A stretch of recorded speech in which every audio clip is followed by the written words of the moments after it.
I almost fell out of a moving bus and died.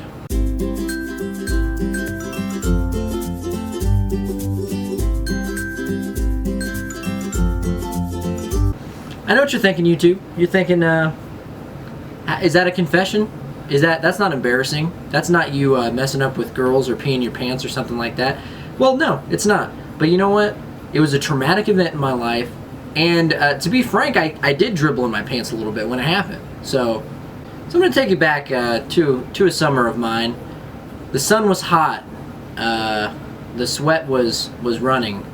And we were at summer camp.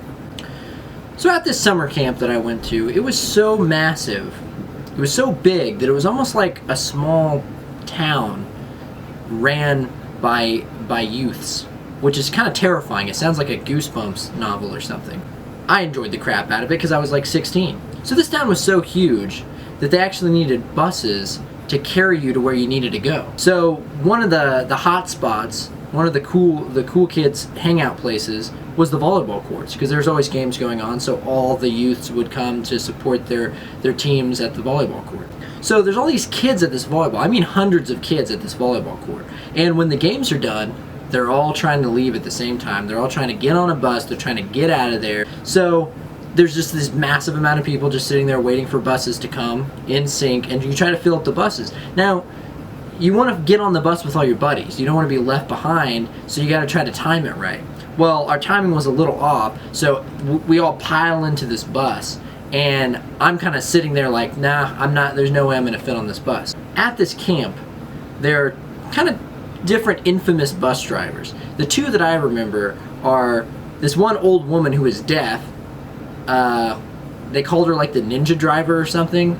And to be frank, and I don't want to sound offensive, being deaf would probably be one of the best disabilities you could have, having to drive a school bus full of a bunch of yelling, idiotic teenagers. Just gonna be honest.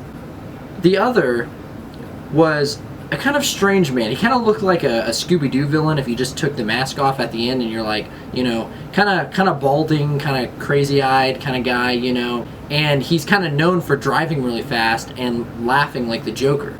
So I'm about to get on this bus, and you know, I start realizing that it's too full. There's no way I'm going to be able to fit on the bus. That bus driver, the crazy Scooby-Doo villain bus driver, is driving that bus. So he's like, you can fit, good, hop on.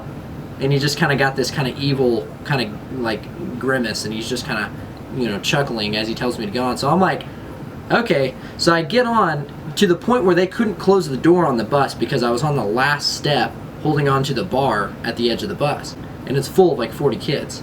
He says, don't worry now, I'm going to be taking it real slow. And this is in Oklahoma, and there's a lot of hills. This camp is essentially on a small mountain. I'm like, okay, he takes it slow, it should be okay. He doesn't take it slow. In fact, once he pops that sucker into drive, he just starts laughing like a maniac and driving way faster than he should. This guy should have been fired. So he starts driving super fast. He's going over these hills, all these bumps. I'm hanging on for dear life. And he's just laughing his head off, knowing that a small, pale, blonde kid could fall out of his car and die.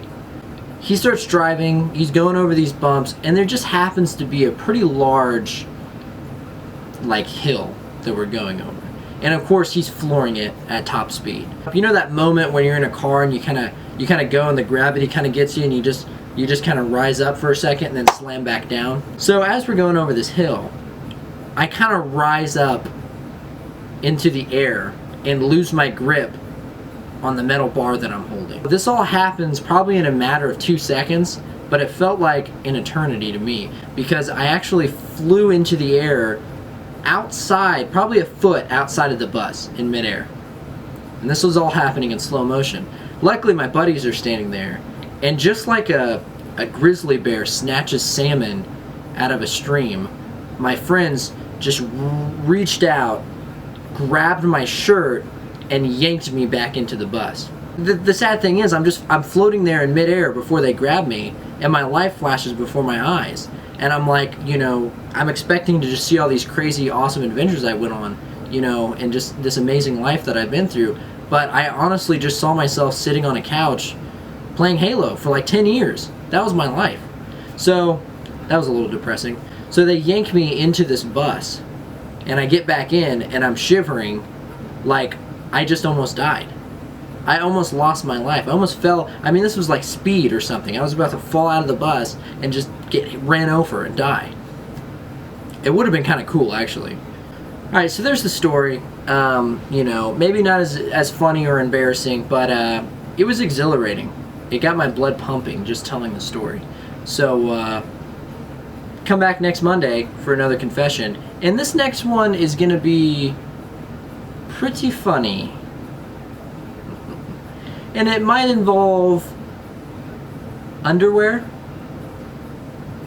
Okay, tune in next time. Listen, I'm gonna address the elephant in the room here. Last video I made, of course, as soon as I said I'm gonna make a video every Monday, so, I mean, I kept saying it too. I kept saying, expect my video next Monday. My video is gonna come out next Monday. I know it's been a month and I haven't made a video, but you know, I've got excuses, okay? I was deathly sick. I was visiting a relative in Alaska territory, and okay, I really didn't do anything. I was just really lazy, and I was mostly playing Batman. So pick whichever excuse fits. I mean, I don't know what else to say.